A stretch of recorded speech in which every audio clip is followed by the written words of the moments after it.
Coach Red. So, It's a lot of Hall of Fame coaches out there. It's a lot of coaches that work with a lot of different fighters. Champions go to coaches because they feel like, oh, that guy has made other champions or that champion's been.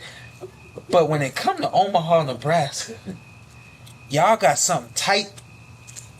Y'all don't let nothing infiltrate y'all system. Where the hell does this system come from? oh man, it's been, for me, it's been 20 plus years. I went from Bud's teammate, I was a senior, he was a junior, to being on his coaching staff. And also with Brenagh, with Brenagh. And Bomac and Saul, they were my coaches coming up as well. So just a tight-knit family unit. When it comes to Bomac, I feel like there's this instant trust all the way around the board. Why do you guys have that kind of respect and admiration for Bomac? And Bomac is he's still underrated to me. I don't think he gets fully the credit he deserved, but just his mind and as much detail and what he puts into coaching. You know what I mean? Like he's a visionary first and foremost. Like he envisioned all the things that we're doing right now. Yeah. He envisioned this years ago. He talked about it for years, you know. And you know, just he's still a student of the game. He still studies other trainers. He still studies fighters. He still, like, you know, we put a lot into it. And you know, Bomac will put out a strategy, and we can see it. I mean, we see the fruits of it. So that's how I can answer that. I mean, and I've been with him for so long. You know, it's just second nature. When you say he puts out the game plan, how's that process carried out? Is that at the table? Is that in the gym? Everywhere. Yeah. I mean, we with each other, you know, more than we with our family. So we are family. And, right. And it, you know, so it could be out here. It could be at the kitchen table. It could be on a ride somewhere. It could be anywhere. We constantly talking boxing. We constantly trying stuff and, you know, seeing how this will work and seeing how that will work. So, you know, it's just a constant, you know, I don't even know the right words right now. It's just a meeting of the mind, really. You know, we just put our flavors in. I feel like you got a heck of a mind yourself. You and I, we've had intimate conversation, not just about Canelo and Crawford, but about just boxing in general. Thank you. Where does that come from for you? I mean, I gotta start off with Midge Minor. He was all of our coach. Bomac, Saul. I study on my own. Yeah. Terence. Yeah. Brenagh. I gotta shout out Coach Lev. Yeah. Shout out Coach Al Mitchell. You know, I learned from other coaches. Redman, me and him have conversations. You know, it's just like how me and you have conversations. I have conversations with other coaches. We throw ideas off each other. They respect me. I respect them. It's not like a big boy type of thing. Other than with Al. Al is the OG, and I'm gonna give him all his respect and credit. Yeah. And, you know, he'll call me, or we'll talk once or twice a month. You know, he'll check in, how's camp going. Make sure Terence is doing this, and make sure you're looking at this, and I've seen this and I've seen that. So, you know, just having good mentors around me, right? And, you know, you just never want to get no big head. You just, you know, always want to stay humble and stay true to what you're doing, you know. Let me ask you, this is something extremely rare. Okay. Doesn't come out of Omaha, Nebraska. Doesn't come out of Nebraska. Yeah. How did this come out of Omaha, Nebraska? Man, that's a tough question. Yeah. You know, you was in the amateurs with Terence, and you know, you can see when you go to these tournaments who's going to be the guys. You can see it before. You know, if you know boxing, you know, you see it. You see Shawn Porter, you see Boo Boo, You see Keith Thurman, you see Bud, you see, you know, Jadam Ali, you see certain guys, and you see, Danny Jacobs. You see guys that stand out. You see the levels. And, you know, of course, with boxing politics and things like that, everything got to play out the right way. But when it comes to Terence, that's all it was. It was just like him getting opportunity, him getting the right backing, and him getting the right opportunities to show his talent. You know, and you know when we got those opportunities, we took full advantage of them. We was always ready. You know, our coach Midge, that's one of his sayings: "Stay ready, so you ain't got to get ready." You just never know when the opportunity came. And anybody that knows, you know, the career. You know, that opportunity came with Brenagh Prescott. You know, stayed ready. And he was ready for the moment. Yep.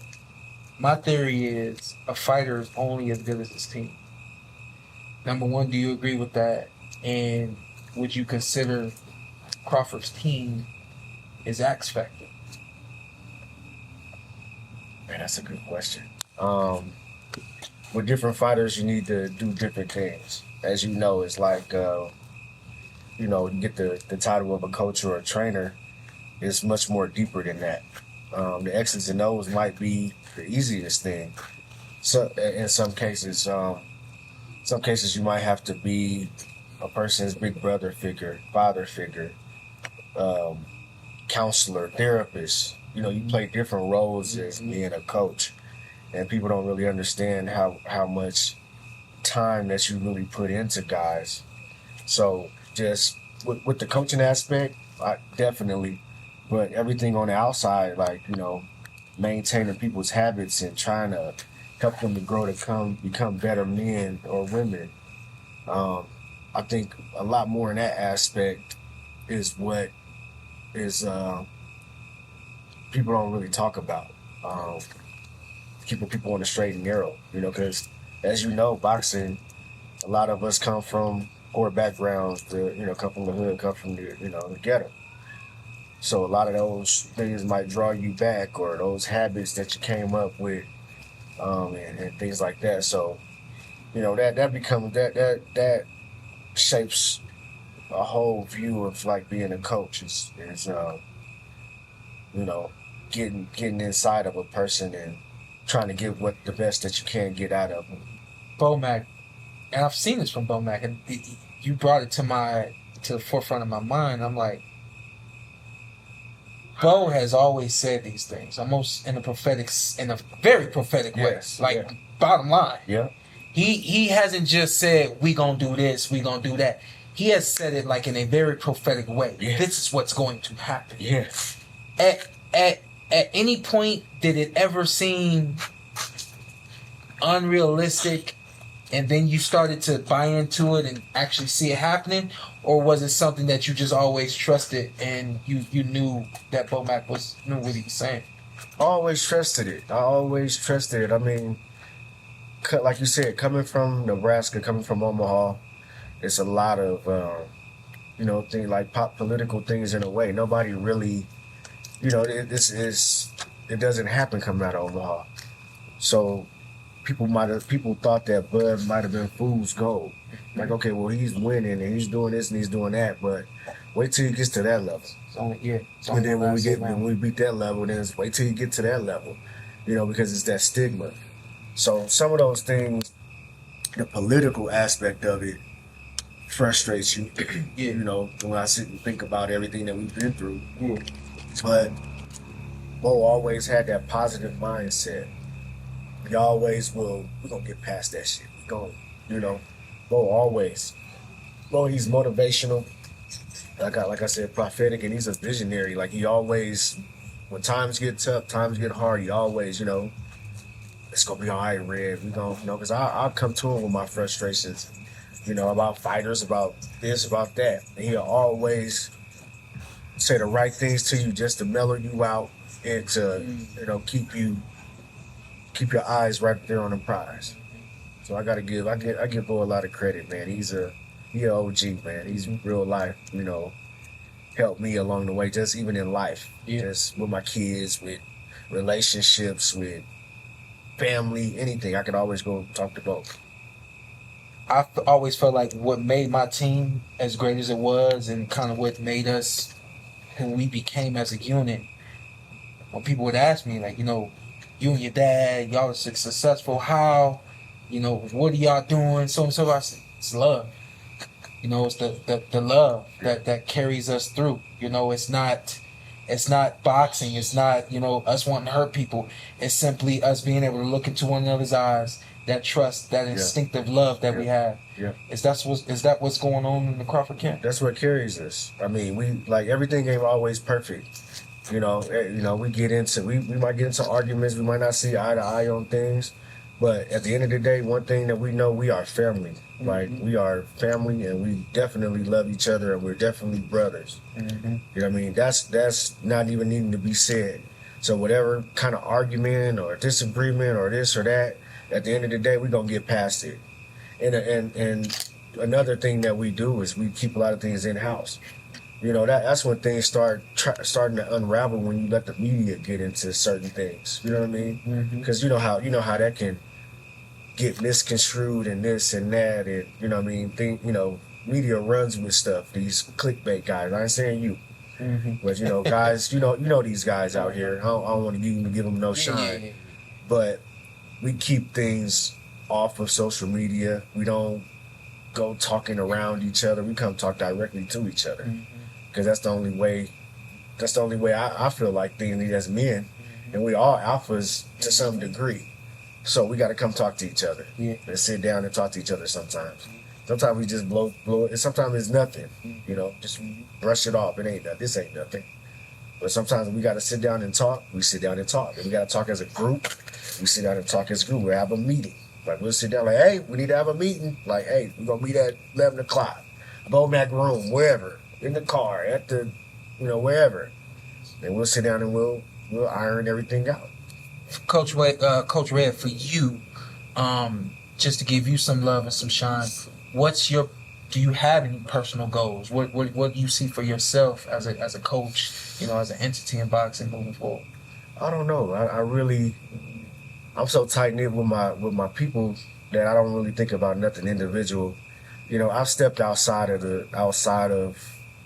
the group and helped co-train other people, other fighters.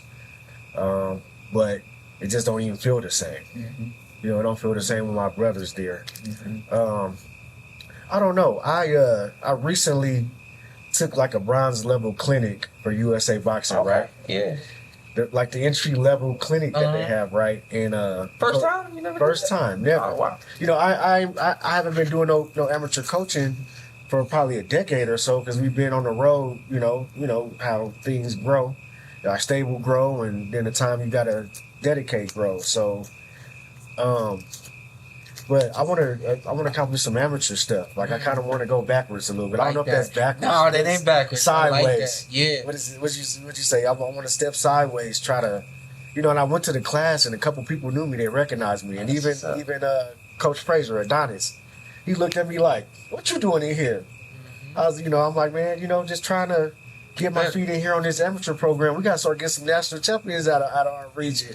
If we coming up short, I gotta figure out what the secrets is to get these young amateurs better. Because there was a couple of them, they knew me, they came and say hello to me, and just as an assistant, I'm like, okay, they paying attention. They know me. They, people had seen videos, me talk, and gave me some flowers. And of course, Adonis know me here from Minnesota. That's our region for back when we had to qualify to go to the USA. So we had Wisconsin, Minnesota, Iowa, Nebraska.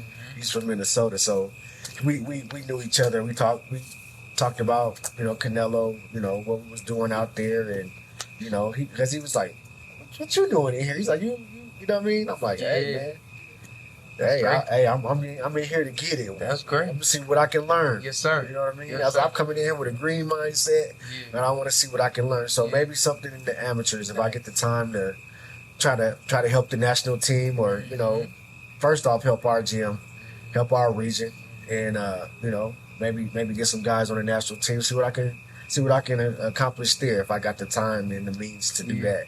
Maybe that's a goal. I loved it.